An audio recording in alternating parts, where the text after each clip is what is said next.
ये घटना है आजमगढ़ के इब्राहिमपुर भलवरिया गांव की।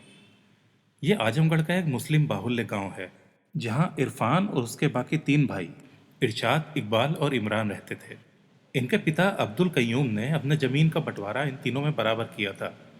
इनमें से तीन भाई अपने गांव के पैतृक मकान में रहते थे, जबकि इरफान गांव के बाहर खेत में एक टीन शेड वाले मकान में अपनी बीवी और बच्चों के साथ रहता था। इरफान और सादिया की शादी आज से कुछ 10 साल पहले हुई थी। सादिया गरीब परिवार की एक खूबसूरत लड़की थी।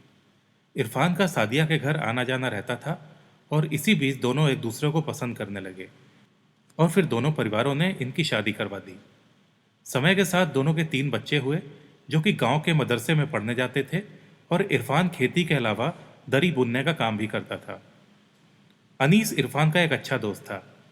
25 नवंबर 2019 की बात है, जब अनीस ने इरफान को कई बार फ़ोन किया मगर उसका फ़ोन नहीं उठा। फ़ोन ना उठने की वजह से अनीस उससे मिलने उसके घर चला गया और इरफान को कई बार आवाज़ लगाई मगर वो बाहर नहीं आया। अनीस को कुछ चिंता सी हो गई और फिर जब उसने खिड़की से झांक कर देखा तो इरफान की बीवी सादिया का हाथ दिखा। उसको ऐसा लगा कि इस घर में ज़रूर कुछ ना कुछ अनहोनी ज़रूर हुई है। इसलिए उसने गांव के प्रधान सलाहुद्दीन और इरफान के भाइयों को इस बारे में सूचना दी। इन सबके पहुंचने के बाद पुलिस को भी बुलाया गया। इरफान का घर गांव के बाहर एक खेत के बीचों बीच में था, जहां अभी तक भीड़ लग चुकी थी। पुलिस के अंदर पहुंचने पर जो सामने था वो भयानक था। घर के अंदर तीन लाशें और दो घायल बच्चे थे। लाशें थी इरफान, उसकी पत्नी सादिया और 4 महीने की बेटी नूर अयान की। घायल बच्चे भी इरफान के ही थे, 5 साल का मोहम्मद अमन और 10 साल की अमायरा। दोनों के सिर पर गहरे घाव थे। दोनों इस हालत में नहीं थे कि कुछ बता सके, इसलिए पुलिस ने दोनों को तुरंत ही अस्पताल पहुंचा दिया। सादिया की बॉडी नग्न अवस्था में पड़ी हुई थी, जिसको देखकर लग रहा था कि उसके साथ दुराचार किया गया होगा। हालांकि बाद में पोस्टमार्टम रिपोर्ट से यह कन्फर्म भी हो गया था। सादिया और इरफान की उम्र 32 और 35 वर्ष थी। 4 महीने की बेटी की मौत दम घुटने से हुई लग रही थी। तीनों शवों को पोस्टमार्टम करने के बाद कब्रिस्तान में दफन कर दिया गया था और पोस्टमार्टम से यह पुष्टि हो गई थी कि सादिया की मृत्यु अधिक खून बहने से हुई थी और उसके साथ दुराचार भी किया गया था। इरफान की मृत्यु दिमाग की नस फटने से हुई थी और 4 महीने की नूर बिस्तरों के बीच दब जाने के कारण चल बसी थी। कार्रवाई को पूरे करते हुए पुलिस ने सबसे पहले इरफान के भाइयों से यह जानने की कोशिश की कि उसकी किसी से कोई दुश्मनी थी क्या, कोई ऐसी बात जिसको लेकर इरफान के अलावा उसकी बीवी और बच्चे को भी मार दिया गया। इसी बीच पुलिस ने इसे नाजायज संबंधों से जुड़ा केस मानते हुए सादिया के बारे में मोहल्ले में पूछताछ की तो पता चला कि सादिया एक मिलनसार महिला थी और घर के बाहर ज्यादा नहीं निकलती थी। अफेयर को लेकर लोगों का और इरफान के भाइयों का कहना था कि वो सरल स्वभाव की महिला थी और अपने परिवार और पति के प्रति समर्पित थी, इसलिए नाजायज रिश्तों वाले एंगल को इन हत्याओं से जोड़ना ठीक नहीं है। पुलिस ने जांच के लिए स्निफर डॉग भी मंगवाए थे। उनमें से एक कुत्ता घटनास्थल को सूंघने के बाद एक आदमी की तरफ लपका और वो युवक डर के मारे वहां से भाग गया। पुलिस ने लोगों से पूछा कि वो कौन है, तो पता चला कि यह नट बस्ती का इम्तियाज अहमद है और यह आदमी सच में ऐसा कर भी सकता है। बाद में जब पुलिस ने उसको पकड़कर पूछताछ की तो ना तो उसके बयान से कुछ क्लियर हो पाया और ना ही पुलिस को उसके खिलाफ कुछ मिला। इरफान की बेटी अमायरा के होश में आने के बाद पुलिस इम्तियाज को अस्पताल शिनाख्त के लिए ले गई, मगर अमायरा उसे देखकर कंफ्यूज हो गई और बोली शायद ये वही आदमी है। दोनों बच्चे बयान देने की स्थिति में आ चुके थे और जब पुलिस ने अमायरा का बयान लिया तो उसने बताया कि घर में रात में एक चोर घुस आया था। वो रात में प्यास की वजह से नींद से उठी, अपनी मम्मी से पानी मांगा तो उस चोर ने उसको दबोचकर सर पे ईंट मारा, जिससे कि वो बेहोश हो गई। अमायरा ने यह भी बताया कि उस आदमी ने उसके साथ गंदा काम किया था। अब पुलिस ने वारदात वाली उस एरिया में जो भी मोबाइल एक्टिव थे उनकी लिस्ट निकलवाई और तब पता चला कि एक मोबाइल था जो कि उस रात इलाके में 3 घंटे तक एक्टिव था। जब मोबाइल नंबर्स की डिटेल्स निकाली गई तो पता चला कि वो मोबाइल नज़ीरुद्दीन उर्फ अव्वा पौवा का था, जो कि गांव का ही रहने वाला एक आदमी था। नज़ीरुद्दीन अब घटना का मुख्य संदिग्ध था। पुलिस ने उसके बारे में और जानकारी जुटाने के लिए उसी की भाभी जुबेदा को उसके पीछे लगा दिया। इसके बाद नज़ीरुद्दीन ने उसे खुद बताया कि यह करतूत उसी ने की है। उसने जुबेदा को सादिया का उस रात का एक वीडियो भी दिखाया। वीडियो देखकर सादिया भड़क गई। उसने नज़ीरुद्दीन को बहुत खरी-खोटी सुनाई और अपने गुनाहों से तौबा करने को बोला। उसने नज़ीरुद्दीन से यह भी कहा कि सादिया इसी गांव की बेटी थी और रिश्ते में तेरी बहन भी लगती थी।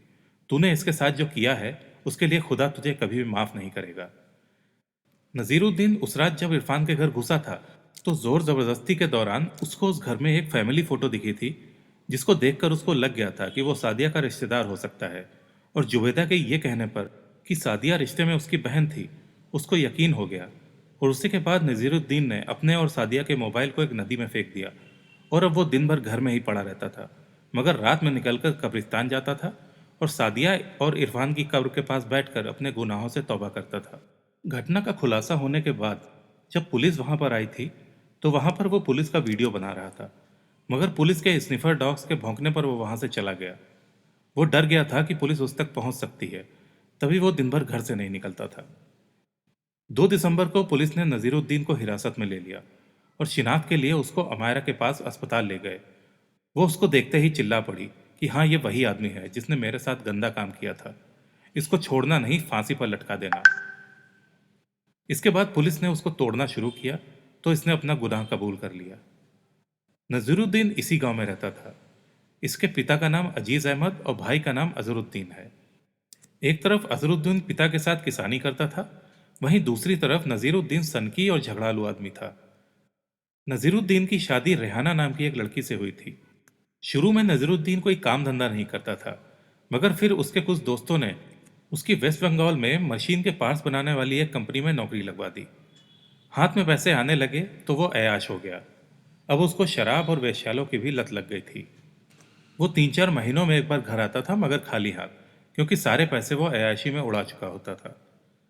इसके अलावा रेहाना से संबंध बनाने के लिए कामवर्धक दवाओं का इस्तेमाल करता था और अप्राकृतिक ढंग से रेहाना से संबंध बनाने की कोशिश करता था, जिसकी वजह से तंग आकर रेहाना अपने घर में रहने चली गई थी। रेहाना के जाने के बाद से वो और ज़्यादा बेचैन हो गया था। उसको अपनी हवस बुझाने के लिए कोई भी नहीं मिलता था। उसकी नज़र उसकी भाभी जुबैदा पर भी रहती थी, मगर भाई के डर से कुछ नहीं कर सकता था। इसी सब के चलते एक दिन उसकी नज़र गांव की खूबसूरत महिला सादिया पर पड़ी तो उसका दिमाग खराब हो गया और उसने उसी समय यह तय कर लिया कि एक ना एक दिन वो उसे अपनी हवस का शिकार जरूर बनाएगा। चूंकि इरफान गांव से अलग खेत में एक मकान में रहता था, ऐसे में सादिया को शिकार बनाना ज़्यादा आसान था। उसने कई दिन तक सादिया और उसके परिवार की रेकी की और आखिरकार 24 नवंबर को उसने पहले एक मेडिकल शॉप पर जाकर कामोत्तेजक दवा खरीदी। दवा खाने के बाद उसने तय कर लिया कि कुछ भी हो जाए, आज वो सादिया पर अपनी भूख मिटाकर ही रहेगा। रात 10 बजे वो सादिया के घर पहुंचा तो पाया कि पूरा परिवार सो रहा था। घर का दरवाज़ा एक डंडे के सहारे बंद किया गया था, इसलिए जैसे ही नजीरुद्दीन ने दरवाज़ा धकेला, डंडा गिरने से इरफान उठ गया। नजीरुद्दीन ने आओ देखा न ताओ और इरफान के ऊपर जोर से ईंट से वार किया, जिससे कि इरफान वहीं पर गिर गया। आवाज़ सुनकर सादिया की भी आंख खुल गई और ये देखकर नजीरुद्दीन ने उसके सर पर एक जोरदार वार किया, जिससे कि उसका सर फट गया, वो तड़पने लगी। नजरुद्दीन पर हवस सवार थी, इसलिए उसने सादिया का एक एक कपड़ा उतार के फेंका और अपनी भूख मिटाना शुरू कर दिया। सादिया विरोध करने की हालत में नहीं थी और फिर थोड़ी देर में वो बेहोश हो गई। इसी बीच अमायरा की भी नींद खुल गई।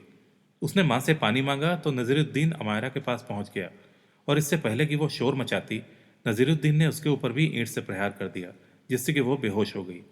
दवा की वहशियत में नजरुद्दीन ने उसके साथ भी अननेचुरल कुकर्म किया। अमायरा दर्द से कराती रही, मगर इस दरिंदे को उस पर कोई तरस नहीं आया।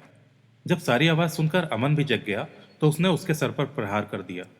अमन डर से पहले से ही सहमा हुआ था और प्रहार के बाद वो तुरंत ही बेहोश हो गया। नजीरुद्दीन अब थक चुका था, इसलिए कुछ सुस्ताने लगा, मगर तभी उसको सादिया की कहराने की आवाज़ सुनाई दी तो वो फिर सादिया के पास पहुंच गया और फिर उससे कुकर्म किया। इतना ही नहीं, इस बार उसने सादिया का वीडियो भी अपने मोबाइल में बनाया। वो 3 घंटे तक ये वैसी खेल खेलता रहा और फिर वहां से चला गया। यही वीडियो उसने अपनी भाभी जुबैदा को भी दिखाई थी, जिसके बाद जुबैदा ने उसको बहुत खरी खोटी सुनाई थी। पुलिस ने जांच के दौरान वो मोबाइल नदी में ढूंढने की कोशिश की, मगर वो मिले नहीं।